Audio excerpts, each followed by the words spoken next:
Now, Mohammed, those ISM numbers yesterday were pretty impressive, but let's put up a chart right now of where the ISM has been over the last recent past. And you see it goes all over the place. Now, you see at the very end, that's that big uptick, the record uptick, but it actually was higher just a few months ago. What does that tell us about the state of the economy in the United States and its growth? So it tells you that, notwithstanding monthly volatility, this is quite a tepid economy. It's a 2% economy plus or minus. Yes, some months will be better, some months will be worse. But basically, we are neither at liftoff, nor are we going towards a recession. It's a tepid economy. And I agree with Mike, the most important number to look at tomorrow is wage growth. If we don't get wage growth going up to 0.3% or 2.6% year on year or above, then that's going to be really bad news. But my expectation is that wage growth will pick up. David was in the 5:15 meeting around the table and he said, look at the data, look at the rate of change in these numbers. And I looked at that data and I looked elsewhere.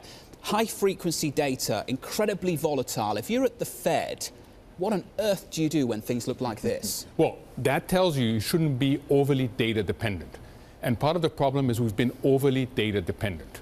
And therefore we've been giving the Fed has been giving conflicting signals to the market. I think you need a vision of where this economy is going, and this is a tepid economy, and then you need to look at the broader consequences of monetary policy. Well, when you talk about the jobs number tomorrow, though, Mike was mentioning wages, obviously front and center, but the unemployment rate has been 4.9% for months. If that winds up going down, is there a point where the Fed's going to be really pressured to act, even if inflation hasn't really moved that much higher? Yes, and look at the participation rate. That's going to tell you really how much slack. This notion of are people coming back into the labor market or not. So if you get an unemployment rate coming down because the participation rate isn't telling you that people are coming back in, that is a signal to Chair Yellen and others that there isn't as much slack in the labor market as they think there is.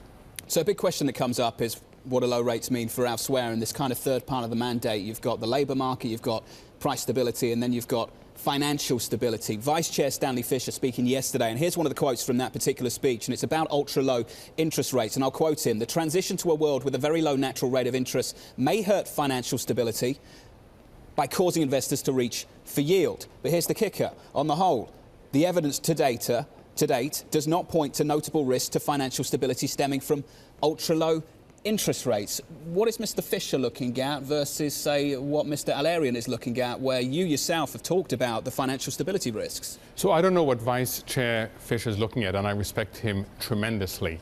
He's one of the smartest people I know. The numbers I look at suggest that you've got two phenomena going on. One is people taking too much risk, and he does mention people reaching for yield. And the other one is that the integrity of the financial system is under pressure. Providers of long-term financial services simply cannot provide these services to the population. Why is that of concern? Because people may start to self-insure. And if they start to self-insure, that's bad news for the economy. The key thing, Jonathan, if I may, about Stan Fischer's speech was the acknowledgement by yet another central bankers that they cannot remain the only game in town. Yeah. That they need help from other agencies that have much better suited tools for the tasks at hand. And we should say The Only Game in Town is the name of your new book that's out that talks about the danger of this. But put yourself in the Fed's position at this point, or Janet Yellen's position. You have tepid growth, as you said. At the same time, you have possible risks in overvaluation, asset valuation, maybe some misallocation. What do you do either to make it better or at least not make it worse? So first, I would invert the message. I would stop this focus on when is the next rate hike. Is it November? Is it December? When? And I would say something that most people are starting to recognize. One, this will be a very shallow path, the shallowest path. Two, it will be stop-go, very irregular. And three, as Vice Chair Fischer said, it will end. The end point is going to be much lower than where it's been in the past. Just stress these messages over and over again and get the market off this obsession as to when the next rate hike. Oh, okay, so I won't ask that. But longer term, we're still looking at, what, 2.9% for that longer term neutral rate. That's 9 hikes, though, through 2019. Does that have to come down? So I bet yes, it will. To what, 6, 7, 5? First, I suspect that the neutral rate, quote unquote, the terminal value, if you like, is somewhere between 2 and 2.5% right now. Wow, okay. So we are going to see the Fed continuously lower it.